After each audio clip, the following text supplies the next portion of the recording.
ഹരേ കൃഷ്ണ.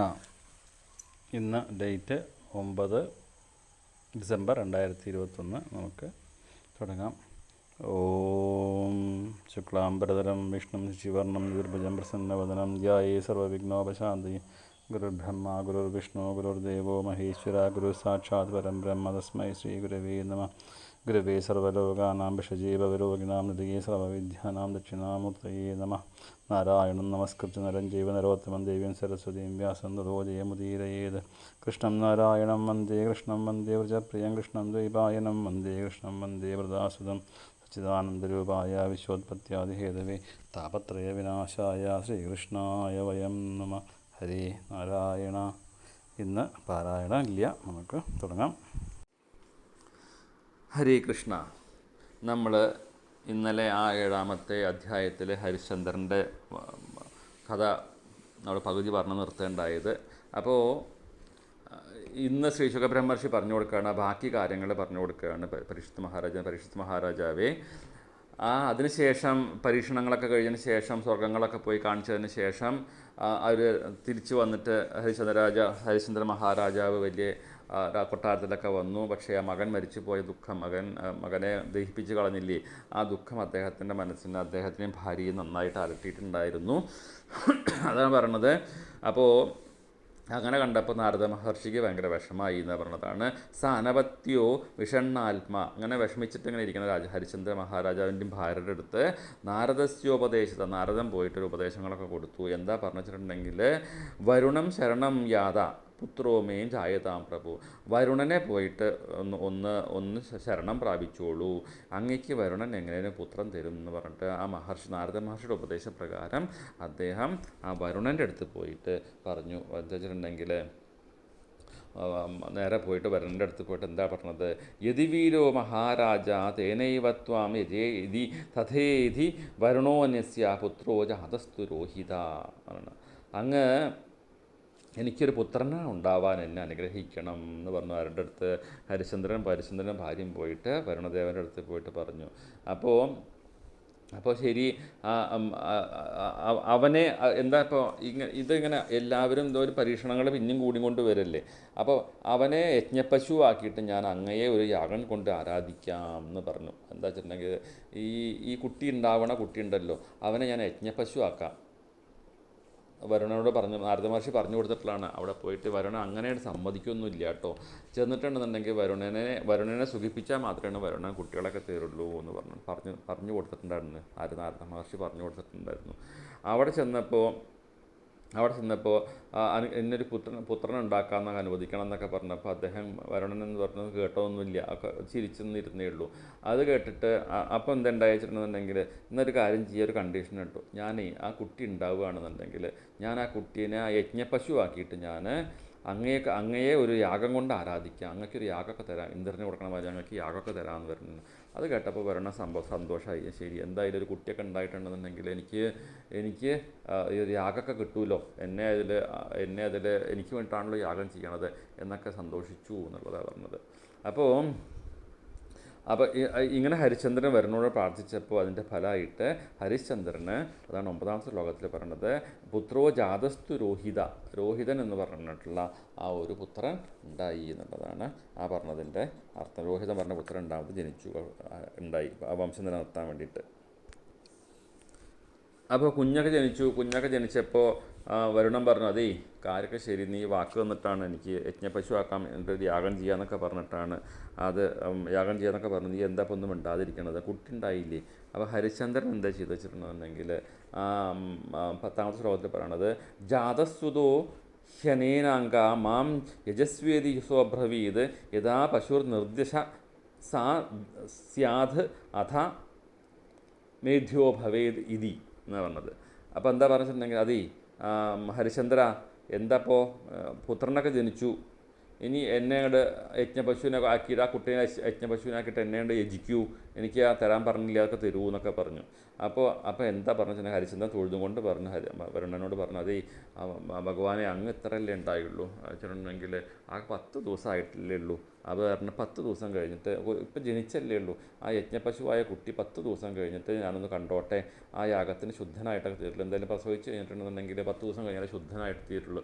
ആ അശുദ്ധത മാറിയിട്ട് ഞാൻ വന്നിട്ട് അങ്ങേക്ക് വന്നിട്ട് യജ്ഞം ചെയ്തോളാം എന്ന് പറഞ്ഞിട്ടൊരു ഒന്നൊരു എക്സ്ക്യൂസ് പറഞ്ഞിട്ട് വിട്ടു എന്നുള്ള പറഞ്ഞ ഹരിചന്ദ്രൻ പറഞ്ഞു. ശരി, ഒരു കാര്യം ചെയ്യാം, എന്നാൽ അങ്ങനെ ആവട്ടെ, 10 ദിവസം കഴിഞ്ഞിട്ട് ഞാൻ വരണം പറഞ്ഞു. 10 ദിവസം കഴിഞ്ഞിട്ട് വരാൻ, എന്നിട്ട് അപ്പോഴേക്കും എനിക്കിതൊക്കെ ആ പറഞ്ഞ പ്രകാരമൊക്കെ ചെയ്യണം, ആ വാക്ക് മാറ്റരുത് എന്ന് പറഞ്ഞു. ഓ ശരി എന്നും പറഞ്ഞിട്ട് എന്താ ഉണ്ടായിട്ടുണ്ടെങ്കിൽ പോയി. ആ 11ാമത്തെ ശ്ലോകത്തിൽ എന്താ പറഞ്ഞത്, നിർദ്ദേശേച്ച സ ആഗത്യ യജസ്വേത്യാഹ സ്വബ്രവീത് ദന്തോ പശോർ യജ്ഞായേർ അഥ മേധ്യോ ഭവേദിതി. 10 ദിവസം കഴിഞ്ഞിട്ട് പിന്നെയും വന്നു വരണം പറഞ്ഞു. അതേ ഹരിചന്ദ്ര, 10 ദിവസം കഴിഞ്ഞു, എന്നിട്ട് ഒരു കാര്യം ചെയ്യാത്ത യജ്ഞശാലൊക്കെ കൂട്ടുക, എന്നിട്ട് നമുക്കതൊക്കെ ചെയ്യാമെന്ന് പറഞ്ഞപ്പോൾ പറഞ്ഞത്, അതേ എനിക്ക് ഒരാഗ്രഹമുണ്ട്, ഈ യജ്ഞപശു എന്ന് പറഞ്ഞിട്ടുണ്ടെങ്കിലോ പല്ലില്ലാത്ത യജ്ഞപശുവിനെ നമുക്ക് യജ്ഞം ചെയ്യാൻ പാടില്ല എന്ന് നിയമമുണ്ട്. പല്ലൊക്കെ വേണത്രേ, അതായത് ചെറിയ കുട്ടികൾ ചെയ്യാൻ പാടില്ല എന്നുള്ള അർത്ഥം. അപ്പോൾ യജ്ഞപശു എന്ന് പറഞ്ഞിട്ടുണ്ടെങ്കിൽ അതിന് പല്ലില്ല, കുട്ടി ചെറിയ പല്ല, ആ പല്ലൊന്ന് മുളച്ചിട്ട് പോരെ വരണ ഭഗവാനെ ഞാൻ ചോദിച്ചു. ശരി, എന്നാൽ എന്തെങ്കിലും ആവട്ടെ, വരണനാക്കേണ്ട ദേഷ്യം വന്നു തുടങ്ങി. ഇതിപ്പോൾ തരാമെന്ന് പറയുകയും ചെയ്തു, എന്നിട്ട് ആൾക്ക് ഞാൻ കുട്ടി കൊടുക്കുകയും ചെയ്തു, ഇപ്പം എന്താ ഓരോ എക്സ്ക്യൂസ് പറഞ്ഞുകൊണ്ടിരിക്കുക എന്ന് പറഞ്ഞിട്ട്. അതാണ് ഈ പശുക്കുട്ടിക്ക് പല്ല് മുളച്ചാൽ മാത്രമേ അതിന് ശുദ്ധി വരുള്ളൂ, അതുകൊണ്ട് ഞാൻ ആ പല്ല് മുളച്ചതിന് ശേഷം ചെയ്യാമെന്ന് പറഞ്ഞു. ശരി, രാജാവ് സന്തോഷമായിട്ട് രക്ഷപ്പെട്ടു എന്ന് വിചാരിച്ചിട്ട് പോയി വരണൻ അവിടെ നിന്ന് പോവുകയും ചെയ്തു. ഇനി എന്തായാലും പല്ലൊക്കെ മുളക്കട്ടെ പറഞ്ഞിട്ട് ഒരു വർഷമൊക്കെ കാത്തു നിന്നു. കുട്ടിക്ക് പല്ല് മുളച്ചപ്പോൾ പിന്നെയും വന്നു. എന്താ പറഞ്ഞത്, 12ാം ശ്ലോകത്തിൽ പറയാണ്, ദന്തം എന്ന് പറഞ്ഞാൽ പല്ല്. ജാതാദന്ത യജസ്വേദി സ പ്രത്യാഹാത സോബ്രവീത് യഥാ പതന്ത്യസ്യ സന്ത അഥ മേധ്യോ ഭവേദിതി. എന്നിട്ട് എന്താ പറഞ്ഞത്, ആ പല്ല് മുളച്ചപ്പോൾ വരണം പിന്നെയും വന്നു. അതേ ഹരിചന്ദ്ര, പല്ലൊക്കെ വന്നില്ലേ, ഇനിയിപ്പോൾ എന്താ, ഇനിയിപ്പോൾ താമസം എന്താ, എന്നെ യജിച്ചാലും എന്ന് പറഞ്ഞു, യജ്ഞം കൊണ്ട് യജിക്കൂ എന്ന് പറഞ്ഞു. അപ്പോൾ എന്താ പറഞ്ഞിട്ടുണ്ടെങ്കിൽ, അത് യജ്ഞപല്ല് ഈ യജ്ഞപശുവിൻ്റെ നമ്മൾ യജ്ഞം ചെയ്യണമെന്നുണ്ടെങ്കിൽ യജ്ഞപശുവിൻ്റെ ഇതൊക്കെ ഈ പുതിയ പല്ലുകളല്ലേ, കുഞ്ഞു പല്ലുകളല്ലേ, ആ കുഞ്ഞു പല്ലുകളൊക്കെ ഉണ്ടല്ലോ, അതുകൊണ്ട് ചെയ്യാൻ പാടില്ല. അത് കൊഴിഞ്ഞു പോയിട്ട് പുതിയ പല്ല് വന്നാലാണ് അത് സാധാരണ മനുഷ്യനായിട്ട് മാറുള്ളൂ വരണനോട് പറഞ്ഞു. അതുകൊണ്ട് അവൻ ശുദ്ധനാവണമെന്നുണ്ടെങ്കിൽ അവൻ്റെ പല്ലുകളൊക്കെ കൊഴിഞ്ഞു പോയി വന്നിട്ട് ഞാൻ അങ്ങേക്ക് യജിച്ചോളാം. എന്തൊരു എക്സ്ക്യൂസ് അപ്പം അറിയുമോ. അപ്പോൾ ആദ്യം പറഞ്ഞപ്പോൾ നമ്മളൊക്കെ അങ്ങനെയാണല്ലോ, ചെറിയ കുട്ടികളുടെ പല്ലൊക്കെ കൊഴിഞ്ഞ് രണ്ടാമതും വലിയ കുട്ടികളാകുമ്പോഴാണ് അവരെ നമ്മൾ കുട്ടികൾ എന്ന് പറയുള്ളൂ, മറ്റൊക്കെ ശിശുക്കളാണ്, ബാല്യാവസ്ഥമായ ശിശുക്കളാണ്, പല്ലൊക്കെ കൊഴിഞ്ഞ് പോകണം. അപ്പോൾ എന്നാലാണ് അവർക്ക് അതിനെ ശുദ്ധി വരുള്ളൂ എന്ന് പറഞ്ഞത്, പല്ല് മുളച്ച് പോയിട്ടുണ്ടെങ്കിൽ. എന്നാൽ ശരി, എന്നാൽ അങ്ങനെയെങ്കിൽ അങ്ങനെ ആവട്ടെ, എപ്പോഴാച്ചുണ്ടെങ്കിൽ നീ പറയേ എന്ന് പറഞ്ഞിട്ട് കുഞ്ഞിപ്പല്ലൊക്കെ കൊഴിഞ്ഞു പോയിട്ട് നല്ല പല്ലൊക്കെ വരട്ടെ എന്നൊക്കെ പറഞ്ഞിട്ട് പോയി എന്നുള്ളതാണ് പറയണത്. ഇനിയിപ്പോൾ അപ്പം അടുത്ത ശ്ലോകത്തിൽ എന്താ പറയണത്, 13ാം ശ്ലോകത്തിൽ എന്താ പറയണത്, പശോർ നിപതിത ദന്ത, ആ പശുവിൻ്റെ പതിത ദന്ത, അതായത് പശു പറഞ്ഞ കുട്ടി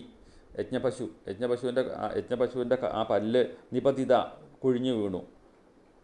എന്നിട്ട് എന്താണ്, അപ്പോൾ യജസ്വേത്യാഹ സ്വബ്രവീത്, ആ സമയത്ത് ആ യജ്ഞം വേണമെന്ന് പറഞ്ഞിട്ട് അബ്രവീത് ഇങ്ങേര് വന്നു എന്നാണ് പറഞ്ഞത്. വരുണൻ തിരിച്ചു വന്നു. അപ്പോൾ എന്താ പറഞ്ഞത്, യഥാ പശു പുനർദന്ത ജായന്തേത പശുശുചി എന്ന് പറഞ്ഞു. അപ്പോൾ എന്താ പറഞ്ഞിട്ടുണ്ടെങ്കിൽ, പല്ലുകളൊക്കെ കൊഴിഞ്ഞു പോയപ്പോൾ വരുണൻ വീണ്ടും പറഞ്ഞു, അതേ ഭഗവാനെ വരുണദേവ, ആ പുതിയ പല്ലുകൾ മുളച്ച് വരട്ടെ, എന്നാലല്ലേ യജ്ഞപശുവിന് ശുദ്ധി ഉണ്ടാവുള്ളൂ, അത് അങ്ങക്ക് അറിയണതല്ലേ എന്ന് പറഞ്ഞിട്ട് ഹരിചന്ദ്രൻ ചോദിച്ചു എന്നാണ് പറയണത്. അത് കേട്ടപ്പോൾ എല്ലാ കൺട്രോളും പോയി. ഇതിങ്ങനെ ഇടയ്ക്കിടയ്ക്ക് വന്ന് ചോദിക്കുക, ഓരോന്ന് പറയുക, പശു വരട്ടെ, മറ്റത് വരട്ടെ, മറിച്ചത് വരട്ടെ എന്ന് പറഞ്ഞിട്ടുള്ള അതൊക്കെ അദ്ദേഹത്തിന് ഭയങ്കര വിഷമം ഉണ്ടാക്കി തീർത്തു എന്നാണ് പറയണത്. വരുണദേവന് ഭയങ്കര വിഷമം ഉണ്ടാക്കി തീർത്തു എന്നാണ് പറഞ്ഞത്. അപ്പോൾ ആ പുതിയ പല്ലുകൾ മുറിച്ച് വരട്ടെ എന്നാൽ ഞാൻ ചെയ്യാമെന്ന് പറഞ്ഞപ്പോൾ എന്നാൽ ശരി സമ്മതിച്ചു എന്ന് പറഞ്ഞിട്ട് ആ 13ാം ശ്ലോകത്തിൽ പറഞ്ഞു. പിന്നെന്താണ് 14ാം ശ്ലോകത്തിൽ, പുനർജാതോ യജസ്വേദി സ പ്രത്യാഹാത സോബ്രവീത് സാന്നാഹികോ യഥാരാജ്യൻ രാജന്യോത പശുശുചി എന്ന് പറഞ്ഞത്. അപ്പോൾ 14ാമത്തെ ശ്ലോകത്തിൽ എന്താ വെച്ചിട്ടുണ്ടെങ്കിൽ ആ പല്ലുകളൊക്കെ മുളച്ചു വന്നപ്പോൾ വരുണം വന്നിട്ട് രാജാവിനെ സമീപിച്ചു. രാജാവേ, പല്ലൊക്കെ മുളച്ചു വന്നില്ലേ, ഇനിയൊരു കാര്യം ചെയ്യാം, അവനെനിക്ക് യജ്ഞപശുവിനെ എനിക്കിട്ട് തരൂ, യാഗം ചെയ്തിട്ടുണ്ട് തരൂ എന്ന് പറഞ്ഞു. യജ്ഞപശുവിന് അതിൻ്റെ അർത്ഥം എന്ന് വെച്ചിട്ടുണ്ടെങ്കിൽ ആ കുട്ടിയെ തിരിച്ച് വരുണിന് കൊടുക്കണം എന്നർത്ഥം. യാഗം ചെയ്യുമ്പോൾ അതിനെ യജ്ഞപശുവായിട്ട് അതിനെ വധിച്ചിട്ട് കൊടുക്കണം എന്ന് പറയും. ആരെയും ഏതെങ്കിലും അച്ഛനമ്മമാരെ സമ്മതിക്കുമോ കുട്ടീനെ വധിച്ചിട്ടാണ്ട് കൊടുക്കാൻ വേണ്ടിയിട്ട്? അപ്പം പറഞ്ഞപ്പോൾ എന്തായി വെച്ചിട്ടുണ്ടെങ്കിൽ ഇങ്ങനെ പറഞ്ഞു. ഈ കുട്ടിക്ക് 14ാം ശ്ലോകത്തിൽ എന്താ പറഞ്ഞത്? പുനർജാത യജസ്വതി സ പ്രത്യാഹാത സോബ്രവീത് സാന്നാഹികോ യഥാരാജൻ രാജന്യോത പശുചുചി. അതുണ്ടെങ്കിൽ യുദ്ധം ചെയ്യാനുള്ള പ്രായമാകട്ടെ എന്നാണ് പറഞ്ഞത്. ഈ കുട്ടിക്ക് ഇപ്പോൾ ഒന്നും പാവം പഠിച്ച കുട്ടിയാണ് ഇരിക്കുന്നത്, അതിനൊന്നും അറിയില്ല. അതിന് യുദ്ധങ്ങളൊക്കെ പഠിച്ച് ആ കാര്യങ്ങളൊക്കെ സേനകളെ പറ്റിയിട്ടൊക്കെ പഠിക്കട്ടെ, അതുമാതിരി എന്നൊക്കെ പറഞ്ഞിട്ട് യുദ്ധം ചെയ്യാനായിട്ടുള്ള പ്രായമാകട്ടെ എന്ന് പറയുന്നത്. യജ്ഞപശു വേണ്ടത്ര ശുദ്ധമായിട്ട് തീരുള്ളൂ എന്നുള്ളതാണ് അത്രേ ഹരിശ്ചന്ദ്രൻ പറഞ്ഞത്. എന്നുണ്ടെങ്കിൽ അവിടെ അപ്പോൾ സമയം ഇങ്ങനെ വാങ്ങിക്കുകയാണ്, ഓരോന്ന് പറഞ്ഞിട്ട് വാങ്ങിക്കുകയാണ്. അപ്പോൾ എന്നാൽ ശരി, എന്നാൽ അങ്ങനെയെങ്കിൽ അങ്ങനെ ആവട്ടെ എന്ന് പറഞ്ഞു. എന്താ കാരണം വെച്ചിട്ടുണ്ടെങ്കിൽ ശ്രീ ശുഖബ്രഹ്മർഷി പറയുന്നത്, ഹേ പരീക്ഷത്തെ 15ാമത്തെ ശ്ലോകത്തിൽ പറയാണ്, ഇങ്ങനെയൊക്കെ പറയാനുള്ള കാരണം എന്താ വെച്ചിട്ടുണ്ടെങ്കിൽ ഇതി പുത്ര അനുരാഗേണ സ്നേഹയന്ത്രിത ചേതസ കാലം വഞ്ചയതാത്തം തമുക്തോ ദേവസ്തമൈക്ഷത എന്നാണ് പറഞ്ഞത്. കാരണം വെച്ചിട്ടുണ്ടെങ്കിൽ ഇങ്ങനെ ആ പുത്രസ്നേഹത്തിന് വശഗതനായിട്ടുള്ള ആ ഹരിശ്ചന്ദ്ര മഹാരാജാവ് ആ യജ്ഞപശുവിനെ ഇങ്ങനെ ഓരോരോ അവധി പറഞ്ഞിട്ട് മാറ്റിക്കൊണ്ടിരുന്നു എന്നാണ് പറഞ്ഞത്. കാരണം അതിൻ്റെ കാലം വഞ്ചയത എന്ന് പറഞ്ഞിട്ടുണ്ടെങ്കിൽ ഓരോന്ന് പറഞ്ഞിട്ട് ഇങ്ങനെ കാലം നീക്കിയിട്ട് വെച്ചുകൊണ്ടിരുന്നു എന്നാണ് പറഞ്ഞത്. വരുണന് കൊടുക്കാതിരുന്നു എന്നുള്ളതാണ് പറയുന്നത്.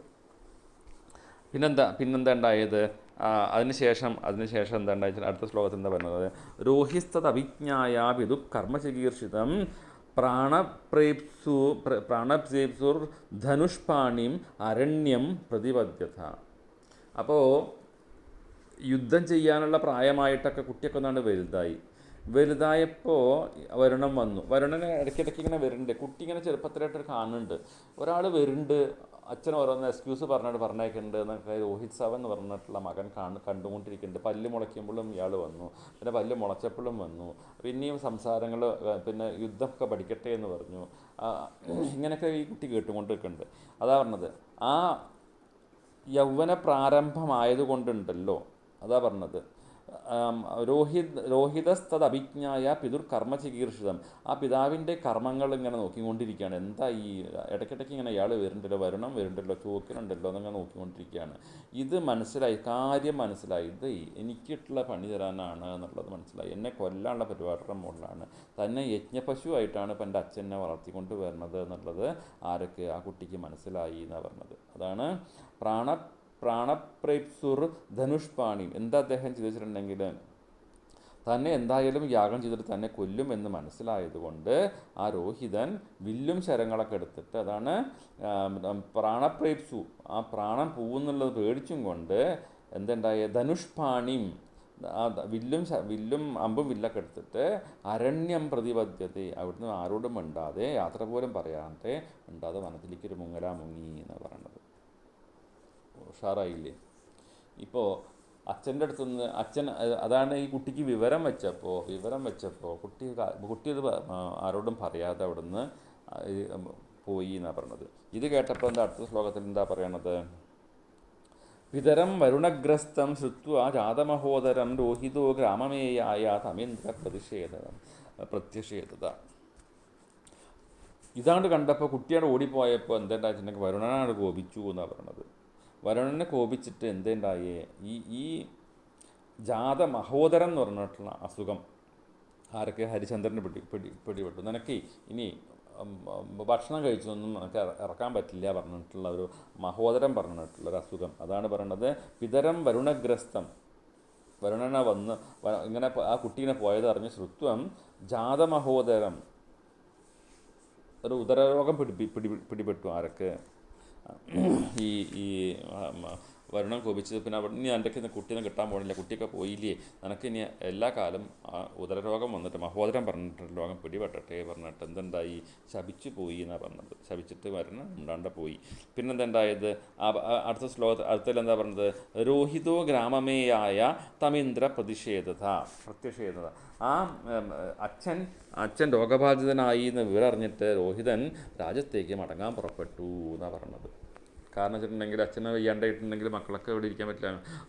ഇങ്ങനെ അച്ഛന് മഹോദരം പിടിച്ചു, ഒന്നും പറ്റിയില്ല എന്നുള്ളത് കേട്ടപ്പോൾ രോഹിതൻ പോയിട്ട് നേരെ പോയിട്ട് തിരിച്ച് ഗ്രാമത്തിൽ നിന്ന് കാട്ടിൽ നിന്ന് പോവാൻ തീരുമാനിച്ചപ്പോൾ എന്തുണ്ടായി വെച്ചിട്ടുണ്ടെങ്കിൽ ആ സമയത്ത് 18-ാം ശ്ലോകത്തിൽ പറയണത്, ഭൂമേ പര്യടനം പുണ്യം തീർത്ഥക്ഷേത്ര നിഷേണവൈ രോഹിതായ ദിശശ്ചക്രാസോ സോബി അരണ്യേ അവസദ് സമാം എന്ന് പറയുന്നത്. എന്തൊക്കെ വെച്ചിട്ടുണ്ടെങ്കിൽ അവിടെ പ്രത്യക്ഷേത പറഞ്ഞിട്ട് പറയണ്ടായില്ലേ, 17-ാം ശ്ലോകം, രോഹിതോ ഗ്രാമമേയായ പ്രത്യക്ഷേത എന്ന് പറഞ്ഞിട്ട് അവിടെ ഇന്ദ്രൻ അവിടെ ഒരു ബ്രാഹ്മണൻ്റെ വേഷത്തിൽ വന്നു, ആ രോഹിതനെ കണ്ടു എന്നുള്ളതാണ് പറഞ്ഞത്. രോഹിതോ ഗ്രാമമേയായ പ്രത്യക്ഷേധത, ഇന്ദ്രൻ അവിടെ വന്നത്രേ, ബ്രാഹ്മണൻ്റെ വേഷത്തിൽ വന്നു. എന്നിട്ട് എന്താ പറഞ്ഞു കൊടുത്തിട്ടുണ്ടെങ്കിൽ, അതേ രോഹിത് സേവ ഇപ്പം അങ്ങോട്ട് പോകണ്ട, അച്ഛനെ കാണാൻ വേണ്ടിയിട്ടൊന്നും പോകുമൊന്നും വേണ്ട, ഇപ്പോൾ ഒരു കാര്യം ഇപ്പം പോയിട്ടുണ്ടെന്നുണ്ടെങ്കിൽ എൻ്റെ കാര്യം കട്ടപ്പുകയും നിനക്ക് ഒന്നും കിട്ടാൻ പോകുന്നില്ല. അപ്പോൾ തീർത്ഥസ്നാനവും ക്ഷേത്രദർശനവും ചെയ്തിട്ട് പുണ്യം സമ്പാദിക്കാൻ നോക്കൂ എന്നാണ് പറഞ്ഞത്. അതാണ് ഭൂമി പര്യടനം, ഭൂമിയിൽ അങ്ങോട്ട് നടന്നോളൂ, പര്യടനം ചെയ്തോളൂ. എന്താണ് പുണ്യം തീർത്ഥക്ഷേത്ര നിഷേണവൈ, ആ ക്ഷേത്രങ്ങളിലൊക്കെ പോയിട്ട് പുണ്യങ്ങളൊക്കെ ചെയ്തിട്ട് അങ്ങ് ചെയ്തോളൂ എന്നാണ് പറയണത്. അതാണ് രോഹിതായ ദിശശ്ചക്ര, ആ രോഹിതൻ ഇങ്ങോട്ട് വരാനുള്ള കാര്യം, നാട്ടിലേക്ക് വരാനുള്ള കാര്യത്തിന് അവിടെ തിരിച്ചു വിട്ടു എന്നാണ് പറയണത്. ആ ദിശചക്ര, അതായത് ദിശകളെ തിരിച്ചു വിട്ടു എന്നാണ് പറയണത്. എന്നിട്ടെന്താണ്, സ അഭി അരണ്യേ അവസദ് സമാം. അപ്പോൾ എന്താ വെച്ചിട്ടുണ്ടെങ്കിൽ ഈ കാട്ടിൽ ജീവിക്കണം അതേമാതിരി തന്നെയാണെന്ന് എല്ലാവരും അറിഞ്ഞോട്ടെ എന്ന് വെച്ചിട്ട് നീ ഒരു കാര്യം ചെയ്തോ, നീ പുണ്യം നേടാനൊക്കെ കേട്ട് കുറച്ച് തീർത്ഥസ്ഥാനങ്ങളിലൊക്കെ പൊക്കോളൂ എന്ന് പറഞ്ഞിട്ട് അദ്ദേഹത്തിനെ പറഞ്ഞയച്ചു എന്നുള്ളതാണ് പറയണത്. ഇന്ദ്രൻ വന്നിട്ട് പറഞ്ഞയച്ചു ഇത്രേ. പിന്നെന്തുണ്ടായി വെച്ചിട്ടുണ്ടെങ്കിൽ, ഏവം ദ്വിതീയേ തൃതീയേ ചതുർത്ഥേ പഞ്ചമേ തഥാ അഭേത്യ സ്ഥവിരോ വിപ്രോ ഭൂത്വാഹ വൃത്രഹ എന്നാണ് പറഞ്ഞത്. അങ്ങനെ 2, 3, 4, 5 കൊല്ലങ്ങളിൽ, അതാണ് ഏവം ദ്വിതീയേ തൃതീയേ ചതുർത്ഥേ പഞ്ചമേ പറഞ്ഞെങ്കിൽ 2, 3, 4, 5 കൊല്ലങ്ങളിൽ ആ കഴിഞ്ഞപ്പോൾ രോഹിതൻ പിന്നെയും അരമനയിലേക്ക് വരാൻ പുറപ്പെട്ടു എന്നാണ് പറയണത്. രണ്ടാമത്തെ കൊല്ലം, ആദ്യത്തെ കൊല്ലം അങ്ങനെ പുണ്യക്ഷേത്രം പറഞ്ഞയച്ചു, 2-ാമത്തെ കൊല്ലം ഇതുമാതിരി പുറപ്പെട്ടു, 3-ാമത്തെ കൊല്ലം പുറപ്പെട്ടു, 4-ാമത്തെ കൊല്ലം പുറപ്പെട്ടു, 5-ാമത്തെ കൊല്ലം പുറപ്പെട്ടു. ഇപ്പോൾ ആ സമയങ്ങളിലെല്ലാം എന്തുണ്ടായിട്ടുണ്ടെങ്കിൽ, അഭേത്യ സ്ഥാവിരോ വിപ്രോ ഭൂത്വാഹ വൃത്രഹ എന്ന് പറഞ്ഞിട്ടുണ്ടെങ്കിൽ വൃത്രനെ ഹനിച്ചവൻ ഇന്ദ്രൻ എന്നാണ് പറയണത്. ആ സമയത്തൊക്കെ വിപ്രൻ്റെ വേഷം കെട്ടിയിട്ട് ഇന്ദ്രൻ വന്നിട്ട് അവനെ മുടക്കി എന്ന് പറയണം. അഭേത്യ സ്ഥവിരോ വിപ്രൻ എന്ന് പറഞ്ഞിട്ടുണ്ടെങ്കിൽ ബ്രാഹ്മണനായിട്ട് വേഷം കെട്ടിയിട്ട് ഭൂത്വാഹ വൃത്രഹ എന്ന് പറഞ്ഞിട്ടുണ്ടെങ്കിൽ പറയണ്ടായില്ലേ, ഇന്ദ്രൻ ഇങ്ങനെ ഓരോരോ സമയങ്ങളിൽ വേഷം കെട്ടിയിട്ട് രോഹിതനെ തടഞ്ഞുകൊണ്ട് നിന്നു. വൃദ്ധബ്രാഹ്മണൻ്റെ വേഷം കെട്ടി, കുട്ടി അങ്ങോട്ട് പോകണ്ട എന്നൊക്കെ പറഞ്ഞിട്ട് തിരിച്ച് മുടക്കി എന്നാണ് പറയണത്. പിന്നെന്താണ്, 6-ാമത്തെ വത്സരായപ്പോൾ 5 വർഷം കഴിഞ്ഞു. 6ഠം സംവത്സരം തത്ര ചരിത്വാ രോഹിതപുരീം ഉപവ്രജന് അജികർത്ഥാത് അക്രീണാൻ മധ്യമം സുധം എന്നാണ് പറഞ്ഞത് 20-ാം ശ്ലോകത്തിൽ. 6 വർഷക്കാലം തീർത്ഥയാത്ര നടത്തിയതിന് ശേഷം രോഹിതൻ തൻ്റെ രാജ്യത്തേക്ക് മടങ്ങി വന്നു എന്നാണ് പറഞ്ഞത്. തിരിച്ചു വന്നു അത്രേ. അപ്പോൾ അവിടെ അജീകർത്തൻ്റെ 2-ാമത്തെ പുത്രനായ ആ ശുനശേപനെ വിലയ്ക്ക് വാങ്ങിക്കൊണ്ടാണ് ഇത്രേ രോഹിതൻ വന്നത് എന്ന് പറഞ്ഞത്. ആ ശുനശേപൻ്റെ ഒരു നമ്മൾ ഇതിൻ്റെ മുമ്പേ പറയുണ്ടായി, അതിൻ്റെ ശുനശേപൻ്റെ കാര്യം പറയുണ്ടായിട്ടുണ്ടായിരുന്നു. അപ്പോൾ ആ ശുനശേപനെ വിലയ്ക്ക് വാങ്ങിച്ചും കൊണ്ടാണ് ഇത്രേ അദ്ദേഹം വന്നത്. എന്തിനാ കാരണം വെച്ചിട്ടുണ്ടെങ്കിൽ, നാട്ടിലേക്ക് വരണമെന്നുണ്ടെങ്കിൽ വരുണന് എന്തെങ്കിലും യജ്ഞപശുവായിട്ട് കൊടുക്കണം, അതിന് വേണ്ടി ഒരാളെ വിലയ്ക്ക് വാങ്ങിയിട്ടുണ്ട് പോരുണ്ടായത് 6-ാമത്തെ വർഷം. അതിപ്പോൾ ഇന്ദ്രൻ പറഞ്ഞു എന്നാൽ അങ്ങനെയെങ്കിൽ അങ്ങനെ പൊക്കോ എന്ന് പറഞ്ഞിട്ട് ഈ ശുനശേപൻ എന്ന് പറഞ്ഞൊരു കുട്ടീനെ പൈസ കൊടുത്ത് വാങ്ങിച്ചിട്ടാണ് ഇത്രയും രോഹിതൻ അവിടുന്ന് തിരിച്ചു വന്നത് എന്നാണ് പറയണത്. ഇനി ഈ ശുനശേപനെ യാഗപശുവായിട്ട് ഹരിചന്ദ്രനെ കൊണ്ട് വരുണനെ യാഗം കൊണ്ട് ആരാധിച്ചു എന്നുള്ളതാണ് പറയണത്. അത് 21-ാമത്തെ ശ്ലോകത്തിൽ. അതാണ് ശുനശേപം പശും പിത്രേ പ്രധായ സമവന്തത തത് പുരുഷമേധേന ഹരിശ്ചന്ദ്രോ മഹാശയ. ആ ശുനശേപനെ കൊണ്ട് അവിടെ നിർത്തിയിട്ട് യാഗത്തിൽ നിർത്തിയിട്ട് ആ യാഗപശുവാക്കി നിർത്തിയിട്ട് ഹരിശ്ചന്ദ്രൻ വരുണനെ യാഗം കൊണ്ട് ആരാധിച്ചു. അതോടെ അദ്ദേഹത്തിൻ്റെ ആ മഹോദരം എന്ന് പറഞ്ഞിട്ടുള്ള വ്യാധിയിൽ നിന്ന് മുക്തനായിട്ട് തീർന്നു എന്നാണ് പറയണത്. അതാണ് ശുനശേപം പശും പിത്രേ പ്രതായ സമവന്തത തഥ പുരുഷം ഏതേന ഹരിശ്ചന്ദ്രോ മഹാശയ. പിന്നെന്താണ് മുക്തോദര അയജത് ദേവാൻ. മുക്തോദര ആ ഉദരവേദന അദ്ദേഹത്തിനാണ് പോയി. വരുണാദിൻ മഹത് കഥ വിശ്വാമിത്രോ അഭവത് തസ്മിൻ ഹോത ച അധ്യുരു ആത്മവാൻ എന്ന് പറയുന്നത്.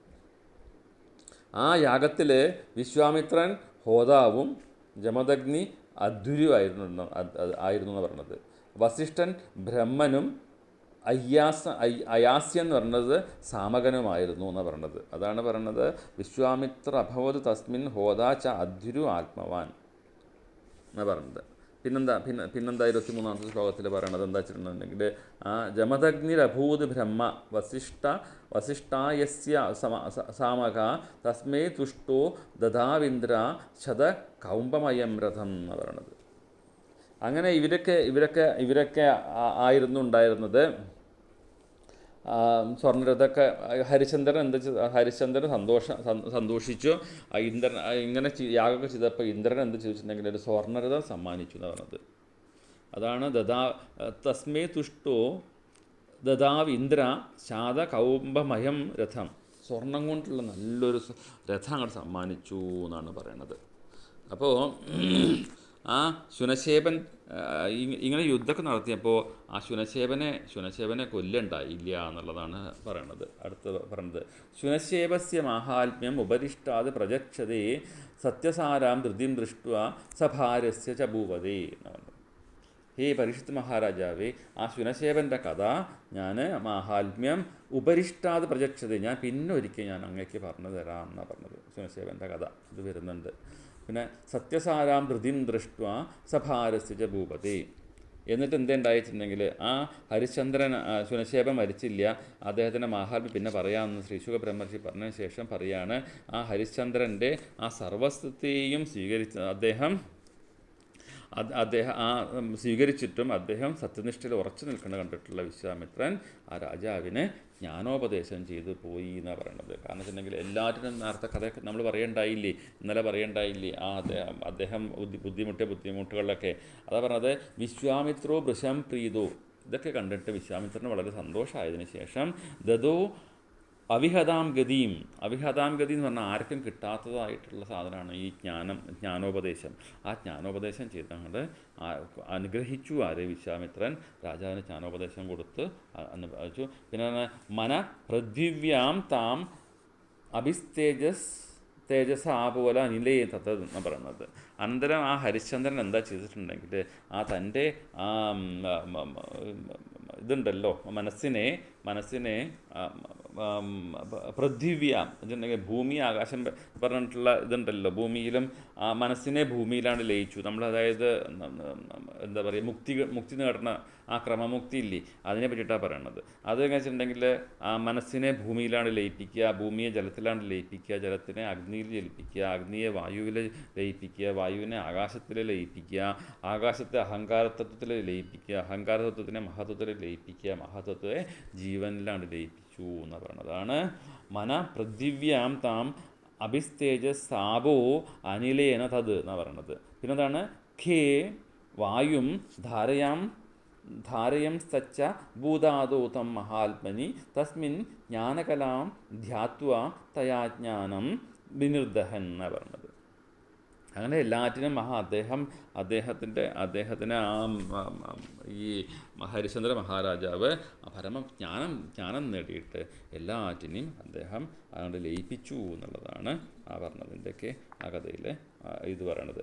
പിന്നെ 26-ാമത്തെ ശ്ലോകത്തിൽ എന്താ പറഞ്ഞു വെച്ചിട്ടുണ്ടെന്നുണ്ടെങ്കിൽ, ശ്ലോകത്തിൽ ഹിത്വാ താം സ്വേനഭാവേന നിർവാണ സുഖസംവിത അനിർദ്ദേശ്യ അപ്രതർക്യേണ തസ്തോ വിദ്വസ്ത്വബന്ധന എന്ന് പറഞ്ഞത്. ഇങ്ങനെ ആ ധ്യാനത്തിൽ ആ ജീവൻ്റെ വാസ്തവ രൂപത്തെ മറച്ചിരിക്കുന്ന അജ്ഞാനക്കേട് നശിച്ചു. അതാണ് തസ്മിൻ ജ്ഞാനകലാം ദ്വാത്വാ തയാജ്ഞാനം വിനിർദഹൻ. അജ്ഞാനങ്ങളൊക്കെ ദഹിച്ചു പോയിട്ട് അദ്ദേഹം ആ അജ്ഞാനം പിന്നെ ധ്യാനത്തെ ഉപേക്ഷിച്ചിട്ട് എപ്പോഴും ആനന്ദസ്വരൂപനും ജ്ഞാനസ്വരൂപനുമായ ആത്മാവിൽ ലയിച്ചിട്ട് ഹരിശ്ചന്ദ്രൻ മോക്ഷത്തെ പ്രാപിച്ചു എന്നുള്ളതാണ് ഈ കഥയിലൂടെ നമുക്ക് മനസ്സിലാക്കേണ്ടത്. ഈ കഥയും ഇതുമാതിരി ഹരിശ്ചന്ദ്രൻ്റെ കഥയാണ് പറയണത്. ഇനി അടുത്തത് നമുക്ക് വേണ്ടത് ആ രോഹിതൻ്റെ മകനായിട്ടുള്ള ഹരിതൻ എന്ന് പറഞ്ഞിട്ടുള്ള കാര്യങ്ങളൊക്കെയാണ് അടുത്ത അധ്യായങ്ങളിൽ നമുക്ക് പറയുന്നത്. സാഗരം ഉണ്ടായിട്ടുള്ള കാര്യങ്ങളൊക്കെയാണ് നമുക്ക് പറയണത്. നമ്മൾ താത്വികപരമായിട്ട് നമ്മളിപ്പോൾ രണ്ട് മൂന്ന് ദിവസമായിട്ട് നമ്മൾ ആ സൗഭരിയുടെ കഥയും അതുമാതിരി ഹരിശ്ചന്ദ്രൻ്റെയും നമുക്ക് താത്വികപരമായിട്ടൊന്ന് ആലോചിച്ച് നോക്കാം. എന്ന് വെച്ചിട്ടുണ്ടെങ്കിൽ ഈ സൗഭരിയുടെ ചരിത്രത്തിൽ എന്തുണ്ടായി വെച്ചിട്ടുണ്ടെങ്കിൽ 50 ഭാര്യമാരെ വിവാഹം കഴിച്ചു കഥകളൊക്കെ നമ്മൾ പറയുകയുണ്ടായില്ലേ. ആ മുനിയെ വരിച്ചു. ഈ ഭാര്യ വിഷയത്തിൽ മുഴുകിയിട്ട് ആ മുനിക്ക് തൻ്റെ തെറ്റൊക്കെ മനസ്സിലാക്കി നമ്മൾ പറയണ്ടായി. ഇവിടെ എന്താ വെച്ചിട്ടുണ്ടെങ്കിൽ നമ്മൾ മനസ്സിലാക്കേണ്ടത് ഈ കാമവാസനയാണ് ഇന്ദ്രിയ വിഷയങ്ങളിൽ വെച്ചിട്ട് ഏറ്റവും ദുഷിച്ച വാസന എന്നുള്ളത് നമ്മൾ മനസ്സിലാക്കുക. ഈ കാമം നമ്മൾ ഒഴിവാക്കിയാൽ തന്നെ എല്ലാം ഒഴുങ്ങിക്കോളും. അതാണ് കാമം ഉണ്ടെങ്കിൽ പിന്നെ ക്രോധം ഉണ്ടാവുള്ളൂ, ലോഭം മോഹം എന്നൊക്കെ പറയണില്ലേ. ഈ കാമത്തിനെ ഒഴിവാക്കുക, അതാണ് ആദ്യം വേണ്ടത്. ഈ കാമം എന്നുള്ള സാധനമാണ് ഈ ദുർവാസാവിൻ്റെ മാതിരിയുള്ള ഒരു ദുർവാസനയാണ് കാമം എന്ന് പറഞ്ഞിട്ടുള്ളത്. അപ്പോൾ ഈ ദുഷിച്ച വാസന അതിന് നമ്മൾ ദുർവാസാവ്, അംബരീഷിൻ്റെ ഒരു ദുർവാസാവ് എന്ന് പറഞ്ഞില്ലേ, അതിനെയാണ് കാമം. ഇതിനുണ്ടെങ്കിൽ അതിൽ നമുക്ക് കഥയിൽ ലിങ്ക് ചെയ്യുമ്പോൾ ദുർവാസാവിന് പട്ടിണിയായിട്ടുള്ള വിശന്നിട്ടാണല്ലോ അദ്ദേഹം അവിടെ ചെന്നിട്ട് ഭക്ഷണം കഴിക്കാനൊക്കെ പോയില്ലേ. അപ്പോൾ അത് നമ്മൾ മനസ്സിലാക്കേണ്ട വെച്ചിട്ടുണ്ടെങ്കിൽ ആ ദുർവാസാവിൻ്റെ രൂപം തന്നെയാണ് കാമവാസന എന്ന് പറഞ്ഞിട്ടുണ്ടെങ്കിൽ അത് എപ്പോഴും പട്ടിണിയാണ്. അതായത് ദുർവാസാവിൻ്റെ സ്വരൂപമാണ്. അതങ്ങനെ വെച്ചിട്ട് പട്ടിണി എന്ന് പറയാം, ഭക്ഷണം ഉണ്ടാവില്ല. അപ്പോൾ സദാ പട്ടിണിയായിട്ടാണ്, പട്ടിണിയുടെ രൂപത്തിലാണ്. കാമത്തിന് അവസാനം ഉണ്ടാവില്ലല്ലോ. അത് പട്ടിണി എപ്പോഴും നോക്കിയും ദരിദ്രം പിടിച്ച മാതിരിയാണ്, എപ്പോഴും വേണം എന്നുള്ളത് പട്ടിണിയുടെ രൂപമാണ്, പട്ടിണിയായിട്ടാണ്. അപ്പോൾ ഈ പട്ടിണിയെ ജയിക്കണം. അതിനാൽ ഈ കാമവാസനയാണ് ജയിച്ചാൽ മാത്രമേ പിന്നെയുള്ള ബാക്കിയുള്ള എല്ലാ വാസനകളും ഇതുണ്ടാവുള്ളൂ. അതാണ് കാമയേഷ ക്രോധയേഷ രജോഗുണ സമുദ്ഭവ എന്നൊക്കെ പറഞ്ഞിട്ടില്ലേ. അതേമാതിരി ഈ കാമത്തിനെ ജയിച്ചിട്ടുണ്ടെങ്കിൽ പിന്നെ ബാക്കിയുള്ള വാസനകളെ എളുപ്പത്തിൽ ജയിക്കുക എന്നുള്ളതാണ് ശ്രീ ശുക ബ്രഹ്മർഷി പറഞ്ഞു കൊടുക്കുന്നത്. ഇതിനൊക്കെ എന്തുകൊണ്ടാണ് ഈ കാമം ഉണ്ടാവുന്നത് വെച്ചിട്ടുണ്ടെങ്കിൽ ദേഹാഭിമാനം കൊണ്ടാണ് ഈ കാമം നമുക്കൊക്കെ ഉണ്ടാവുന്നത് ഇല്ലേ. നമ്മൾ അങ്ങനെയല്ലേ മനസ്സിലാക്കേണ്ടത്. അപ്പോൾ അത് സൗഭരി മഹർഷിക്ക് അങ്ങനെയല്ലേ, തൻ്റെ രണ്ട് ശരീരങ്ങളിലെ യോജിപ്പ് കണ്ടപ്പോൾ, രണ്ട് മത്സ്യങ്ങളുടെ യോജന, അതായത് അവരുടെ മൈഥുനം കണ്ടപ്പോൾ ആ ശരീരത്തിലുണ്ടാകുന്ന ഒരു വികാരം കൊണ്ടാണ് ഉണ്ടായത്. അപ്പോഴാണ് ദേഹാഭിമാനം അദ്ദേഹത്തിന് പിടിപെട്ടെന്നാണ് പറയണത്. അപ്പോൾ ആ ദേഹാഭിമാനത്തിൻ്റെ ഉള്ളിൽ കൂടെ കാരണം കൊണ്ട് അദ്ദേഹത്തിന് ഇങ്ങനെ കാമവാസന ഉണ്ടായതുകൊണ്ട്, അപ്പോൾ ഈ ദേഹം ഞാനാണ് എന്ന് കാണുമ്പോൾ ഉണ്ടല്ലോ, ഈ ഞാൻ തന്നെയാണ് ദേഹം എന്ന് കാണുമ്പോൾ ആ ദേഹത്തിൻ്റെ സുഖമാണ് വലുത് എന്ന് എല്ലാവർക്കും തോന്നലുണ്ടാവും ഇല്ലേ. എല്ലാവർക്കും തോന്നലുണ്ടാവും. ഞാനിപ്പോൾ നമ്മൾ കണ്ണാടിയുടെ മുമ്പിലൊക്കെ പോയി നിൽക്കുമ്പോൾ ഒന്ന് ആലോചിച്ച് നോക്കൂ കേട്ടോ. നമ്മുടെ ശരീരം കാണുമ്പോൾ നമുക്ക് എന്ത് സന്തോഷമാണ്. നമ്മളിപ്പോൾ ഡ്രസ്സൊക്കെ ഇട്ടിട്ട് അണിഞ്ഞൊരുങ്ങിയിട്ട് നിൽക്കുകയാണെന്നുണ്ടെങ്കിൽ നമ്മൾ എന്താ ചെയ്യുക? കണ്ണാടിയുടെ മുമ്പിൽ പോയിട്ട് ഇങ്ങനെ ഓരോന്ന് ഗോഷ്ടി കാണിച്ചുകൊണ്ടിരിക്കും. നമ്മൾ 5 മിനിറ്റ് കണ്ണാടിയിൽ നോക്കി നിൽക്കാൻ പറ്റില്ല, അപ്പോഴേക്കും ഗോഷ്ടി കാണിക്കും. നമ്മളുടെ ശരീരത്തിൻ്റെ സൗന്ദര്യത്തിനെ കണ്ടും കൊണ്ടാണ് നമ്മൾ ആസ്വദിക്കുക അല്ലേ. കണ്ണാടിയുടെ മുമ്പിലൊക്കെ പോയി നമ്മളൊക്കെ ചെയ്യാറില്ല, എല്ലാവരും ചെയ്യാറില്ലാണ്. എവിടേക്കൊന്ന് യാത്ര പുറപ്പെടണമെന്നുണ്ടെങ്കിൽ ശിവ അതൊന്നും നമുക്കിനി പറയണ്ട. എത്ര മണിക്കൂർ എടുക്കുന്നൊക്കെ നിങ്ങൾ തന്നെ ആലോചിക്കുക, അതൊക്കെ നോക്കുക. ആ കണ്ണാടിയുടെ മുമ്പ് ഒന്ന് പോരാൻ തോന്നില്ല, ഭംഗിയില്ലേ എന്ന് പോരാൻ തോന്നില്ല അത്രേ. അപ്പോൾ ഈ ദേഹത്തിൻ്റെ സുഖമാണ് വലുത് എന്ന് തോന്നലുണ്ടാവുകയാണ്. അത് അവനവൻ്റെ രൂപം കാണുമ്പോൾ ഉണ്ടല്ലോ, അവനവൻ്റെ ദേഹം കാണുമ്പോൾ ആ ദേഹത്തിൻ്റെ സുഖമാണ് വലുതെന്ന് തോന്നലുണ്ടാവുക. ഇത് പെട്ടെന്നൊന്നും മാറില്ല. ഈ കാരണം കൊണ്ടാണ് കാമവാസന ഉണ്ടാവുന്നത്. ഇപ്പോൾ നമ്മളിപ്പോൾ അണിഞ്ഞൊരുങ്ങി പോണത് എന്തിനാണ്? മറ്റുള്ളവർക്ക് കാമിക്കുന്ന രീതിയിലാണ് നമ്മൾ അണിഞ്ഞൊരുങ്ങി പോവുക. മനസ്സിലാക്കണം കേട്ടോ. മറ്റുള്ളവർക്ക് കാമം ജനിപ്പിക്കുന്ന രീതിയിലാണ് നമ്മൾ അണിഞ്ഞൊരുങ്ങി പോയിട്ടുണ്ടെന്നുണ്ടെങ്കിൽ, ഇല്ല അങ്ങനെയല്ലേ? നമ്മളിപ്പോൾ എന്തിനാപ്പം നമ്മൾ ഡ്രസ്സൊക്കെ ചെയ്യണത്? മറ്റുള്ളവർ കാണാനല്ലേ? അവനവനിപ്പോൾ മാലയൊക്കെ ഇട്ട്, സ്വർണ്ണമാലയൊക്കെ ഇട്ടിട്ട്, 2 വളയൊക്കെ ഇട്ടിട്ട്, ഇപ്പം എന്തൊക്കെ കുറേ വളകളൊക്കെ ഉണ്ടല്ലോ, എന്തൊക്കെ കുറേ വളകളൊക്കെ, ദശാവതാരം വളയൊക്കെ ഇട്ടിട്ട് കാണുമ്പോൾ നമ്മളുടെ ശരീരത്തിനല്ലേ പോഷിപ്പിക്കണത്. അപ്പോൾ എന്തിനാ മറ്റുള്ളവർക്ക് കാമം ജനിപ്പിക്കുന്ന രീതിയിൽ നമ്മൾ നടന്നിട്ടുണ്ടെന്നുണ്ടെങ്കിൽ പിന്നെ മനസ്സിലാക്കിക്കോളൂ എന്താ ഉണ്ടാവാൻ പോകണമെന്നുള്ളത്. അത് നമ്മളുടെ ഉള്ളിലും കാമം കയറും, കാണുന്നവൻ്റെ ഉള്ളിലും കാമം കയറും. നമ്മുടെ ഉള്ളിൽ എങ്ങനെ കാമം കയറുക, ആഗ്രഹം കയറുക? എന്നെ കാണാൻ നല്ല ഭംഗിയുണ്ട് കേട്ടോ എന്നൊക്കെ ഒരു ഓർമ്മയൊക്കെയാണ് നമുക്കാണ് വരികയാണ് അല്ലേ? അങ്ങനെയാണ് ഈ നമ്മൾ അണിഞ്ഞൊരുങ്ങിയിട്ടൊക്കെ പോയിട്ടുണ്ടെന്നുണ്ടെങ്കിൽ നമുക്ക് വരുന്നത്. അത് നിർത്തണം എന്നാണ് പറയുക. അപ്പം നമ്മളുടെ ദേഹത്തിൻ്റെ സുഖമാണ് വലുത് എന്ന് തോന്നാനുള്ള കാരണം ഈ ദേഹം തന്നെയാണ് ഞാൻ എന്ന് ചിന്ത എന്നുണ്ടാവണോ അന്ന് കാമം കൂടെ ഉണ്ടാവും എന്നുള്ള പറയണത്. അപ്പോൾ ഈ വിവരമുള്ളവരെന്താ വേണ്ടിട്ടുണ്ടെങ്കിൽ ആ കാമവാസനയെ മാറ്റണം എന്നാണ് പറയുക. ഇനി ആരെങ്കിലും വിചാരിക്കുകയാണ് കാമം മനസ്സിൽ വെച്ചും കൊണ്ട് വൈരാഗ്യം ഉണ്ടാക്കാമെന്ന് വിചാരിച്ചിട്ടുണ്ടെങ്കിൽ അത് മൂഢലോകത്തിൽ ജീവിക്കുന്ന ആൾക്കാരൊക്കെയുണ്ട്. മനസ്സിൻ്റെ ഉള്ളിൽ കാമം വെച്ചും കൊണ്ട് വൈരാഗ്യം സമ്പാദിക്കാൻ ഈശ്വരപ്രേമൊക്കെ ഉണ്ടാക്കാമെന്ന് വിചാരിക്കണതുണ്ടല്ലോ, മഹാമൂഢത്വമാണ് എന്നുള്ളതാണ് ശ്രീശുക ബ്രഹ്മർഷി പറഞ്ഞു കൊടുക്കുന്നതിൻ്റെ അർത്ഥം. കാരണം വെച്ചിട്ടുണ്ടെങ്കിൽ ഈ ഭോഗങ്ങളുണ്ടല്ലോ, ഇപ്പോൾ നമ്മൾ പായസം കുടിക്കുക എന്നൊക്കെ പറഞ്ഞിട്ടുണ്ടെങ്കിൽ ഉണ്ടല്ലോ, അതൊക്കെ ആ ഭോഗങ്ങളിൽ നമുക്ക് തൃപ്തി അവസാനിക്കില്ല. ഈ ഭോഗം ഉണ്ടാവണത് എന്താ? കാമത്തിൽ നിന്നാണ് ഈ ഭോഗം ഉണ്ടാവുന്നത്. ക്രോധം ഉണ്ടാവണത് കാമത്തിൽ നിന്നാണെന്നുള്ളത് എല്ലാവർക്കും അറിയാം ഇല്ലേ? നമുക്ക് ഇഷ്ടപ്പെട്ടൊരു വസ്തു കിട്ടിയില്ല എന്നുണ്ടെങ്കിൽ എന്താ അവിടെ ഉണ്ടാവുക? നമുക്ക് ഇഷ്ടപ്പെട്ടൊരു വസ്തു ഭോഗിക്കാൻ കിട്ടിയില്ല വെച്ചിട്ടുണ്ടെങ്കിൽ ആ ക്രോധം അവിടെ വരും എന്നുള്ളതാണ്.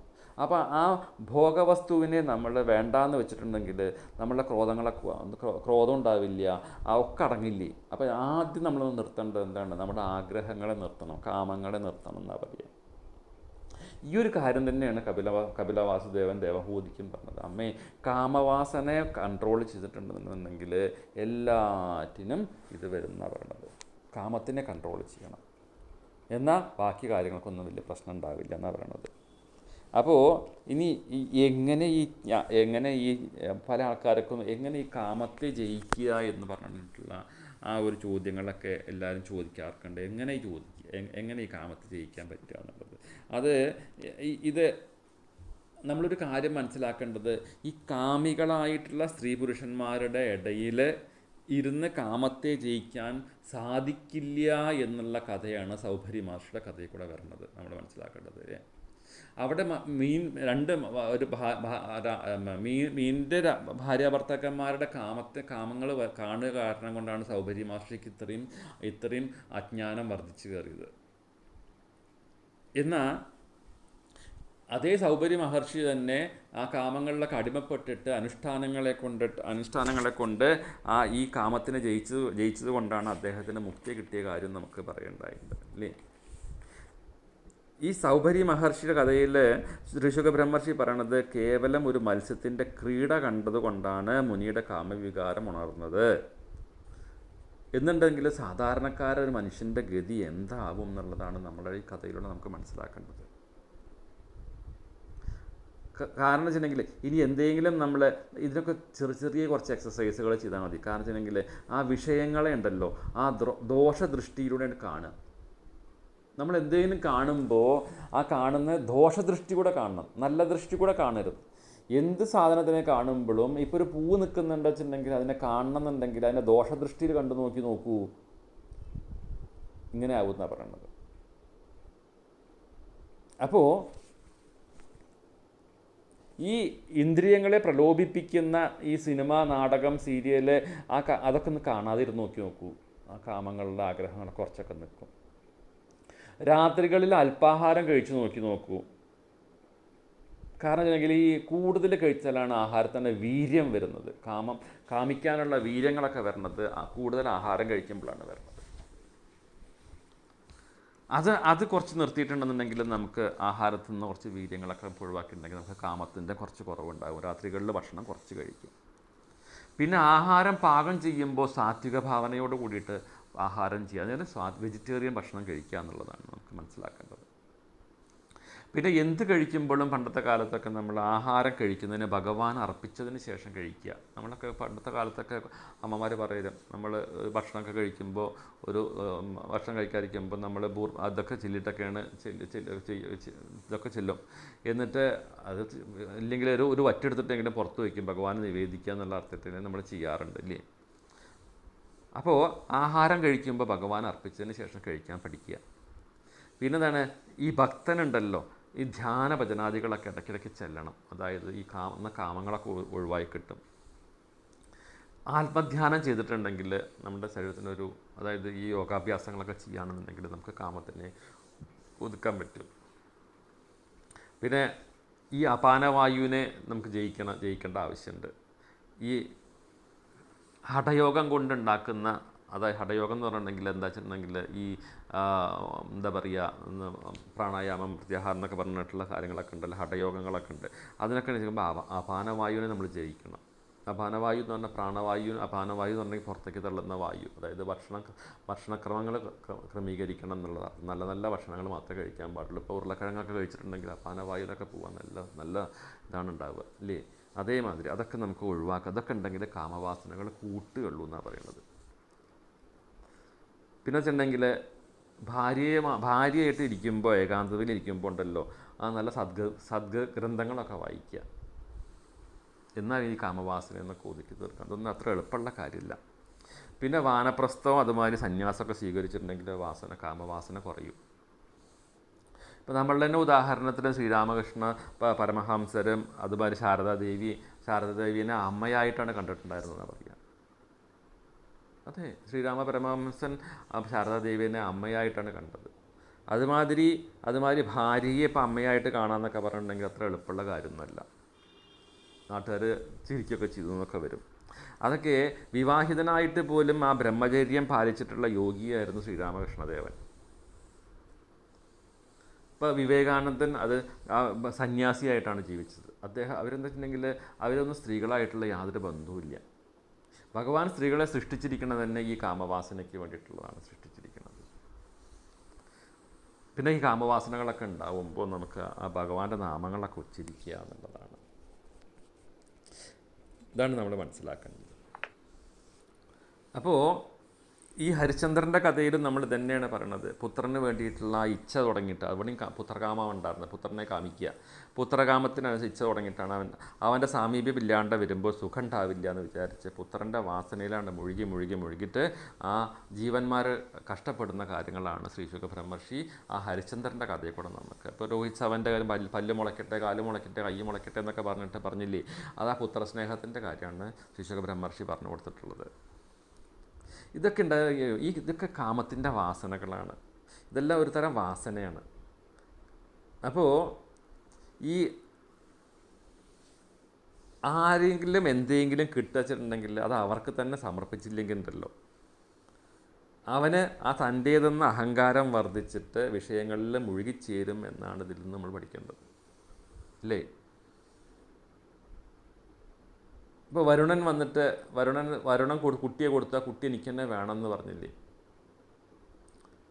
മനസ്സിലാക്കണം, കുട്ടി എനിക്ക് തന്നെ വേണമെന്ന് പറഞ്ഞിട്ട് യജ്ഞം ചെയ്തിട്ട് യജ്ഞപശുവായിട്ട് എനിക്കത് തിരിച്ചറിഞ്ഞെന്ന് പറഞ്ഞപ്പോൾ അത് കൊടുത്തില്ല. അതാ പറഞ്ഞത്, വരുണൻ കൊടുക്കുക കാരണം കൊണ്ട് അത് അവർക്ക് തന്നെ തിരിച്ചു കൊടുക്കുക. എന്നാൽ പ്രശ്നങ്ങളില്ല, കാമങ്ങളില്ല. ആ കിട്ടിയ കുട്ടിയെ എൻ്റേതെന്ന് ഞാൻ വിചാരിച്ച് അഹങ്കരിച്ചത് കൊണ്ടാണ് ഇങ്ങനെ മഹോദരം പറഞ്ഞിട്ടുള്ള അസുഖം പിടിപെട്ടത് ഇല്ലേ. ഹരിശ്ചന്ദ്രൻ അങ്ങനെയല്ലേ ഉണ്ടായത്, ദേഷ്യം വന്നിട്ട്. ഇതൊക്കെ നമ്മൾ മനസ്സിലാക്കേണ്ടത് ചുരുക്കി അധികം പറഞ്ഞു കൂടുന്നു. ഇതെന്താ വെച്ചിട്ടുണ്ടെങ്കിൽ ഇത് കുറച്ചൊക്കെ നമ്മൾ മനസ്സിലാക്കുക. ഈ കാമവാസനകളെ ദൂരീകരിക്കാനുള്ള കാര്യങ്ങളൊക്കെയാണ് നമ്മൾ പഠിച്ചു വെക്കേണ്ടത്. എന്തായാലും ഇന്ന് തൽക്കാലം നമുക്ക് നിർത്താം. ഹരേ നാരായണ, ഹരേ രാമ രാമ രാമ ഹരേ ഹരേ, ഹരേ കൃഷ്ണ കൃഷ്ണ കൃഷ്ണ ഹരേ ഹരേ.